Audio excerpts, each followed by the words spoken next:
بسم اللہ الرحمن الرحیم۔ حضرت یونس علیہ السلام اپنی قوم سے دل برداشتہ ہو کر بستی سے نکل گئے تو دریا میں سفر کرنے کے لیے مسافروں سے بھری ایک کشتی میں سوار ہو گئے۔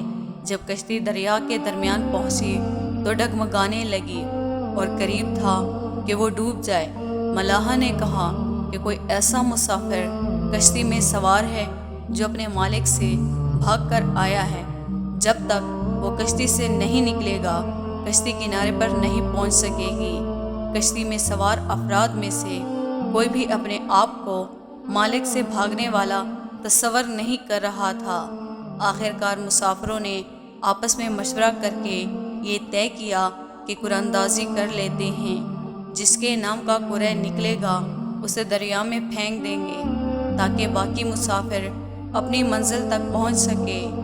چنانچہ قرعہ اندازی کی گئی تو قرعہ حضرت یونس علیہ السلام کے نام کا نکلا۔ آپ علیہ السلام کو دیکھ کر لوگ کہنے لگے کہ اتنا خوبصورت، حسین و جمیل، پاکیزہ اور معصوم صورت والا اپنے مالک سے بھاگا ہوا نہیں ہو سکتا، لہٰذا دوبارہ قرعہ اندازی کی جائے۔ جب دوسری بار قرعہ اندازی کی گئی تو پھر بھی حضرت یونس علیہ السلام کا ہی نام نکلا۔ لوگوں نے تیسری بار قرعہ اندازی کرنے کو کہا۔ جب تیسری بار قرعہ اندازی کی گئی تو پھر بھی قرعے میں آپ علیہ السلام کا ہی نام نکلا۔ آپ علیہ السلام فوراً ہی سمجھ گئے کہ اپنے مالک سے بھاگا ہوا غلام میں ہی ہوں، کیونکہ میں اللہ کی اجازت کے بغیر اپنی بستی سے نکل آیا ہوں۔ لہٰذا آپ علیہ السلام نے خود ہی دریا میں چھلانگ لگا دی۔ جیسے ہی آپ علیہ السلام نے دریا میں چھلانگ لگائی، اللہ تعالیٰ نے دریا کی ایک بڑی مچھلی کو حکم دیا کہ اپنا منہ کھول کر انہیں اس طرح نگل لو کہ ان کے گوشت اور ہڈیوں کو ذرا بھی نقصان نہ پہنچے۔ اس مچھلی نے منہ کھول کر حضرت یونس علیہ السلام کو زندہ سلامت نکل لیا اور دریا کے گہرائی میں چلی گئی۔ فرمان الہی ہے، یاد کرو جب وہ حضرت یونس علیہ السلام بھاگ کر ایک بھری ہوئی کشتی میں پہنچے، پھر قرعہ اندازی ہوئی تو یونس علیہ السلام مغلوب ہوئے۔ آخرکار ایک مچھلی نے انہیں نگل لیا۔ اس وقت وہ اپنے کیے پر بڑے شرمسار ہیں۔ حضرت یونس علیہ السلام جب مچھلی کے پیٹ میں پہنچ گئے اور وہاں اپنے آپ کو زندہ محسوس کیا تو اپنی غلطی کا اعتراف کرتے ہوئے اللہ کے حضور گڑ گڑائے اور اللہ تعالیٰ کی خوب تسبیحات بیان کی۔ جب آپ علیہ السلام نے اللہ کی تسبیحات کے ساتھ دعائے کلمات کہی تو اللہ تعالیٰ نے آپ علیہ السلام کی دعا کو فوراً قبول فرما لیا۔ آپ علیہ السلام کو غم سے نجات عطا فرمائی۔ اللہ تعالیٰ نے 40 دن کے بعد مچھلی کو حکم دیا کہ دریا کے کنارے جا کر انہیں اپنے پیٹ سے باہر اگل دو۔ مچھلی نے اللہ کے حکم کی تعمیل کرتے ہوئے آپ علیہ السلام کو باہر اگل دیا۔ اللہ تعالیٰ نے وہاں آپ علیہ السلام پر کدو کی ایک بیل اگا دی۔ آپ علیہ السلام مچھلی کے پیٹ میں رہنے کی وجہ سے بہت زیادہ کمزور ہو گئے تھے۔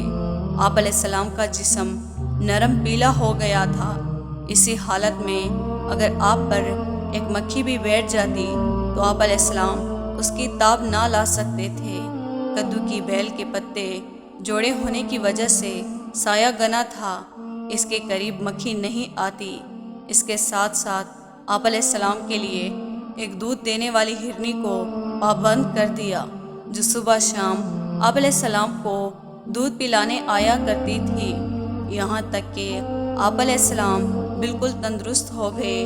جب وہ واپس قوم کے پاس آئے تو دیکھا وہ تمام مسلمان ہو چکے تھے۔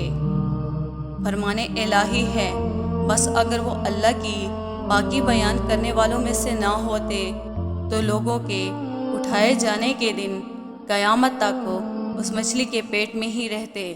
آخرکار ہم نے انہیں ایک چٹلے میدان میں ڈال دیا۔ اس وقت وہ بیمار تھے اور ان پر سایہ کرنے کے لیے کدو کی بیل اگا دی۔ مچھلی والے یونس علیہ السلام کو بھی یاد کیے جائیں جب وہ اپنی قوم سے ناراض ہو کر چل دیے اور وہ یہ سمجھے کہ ہم انہیں نہ پکڑ سکیں گے۔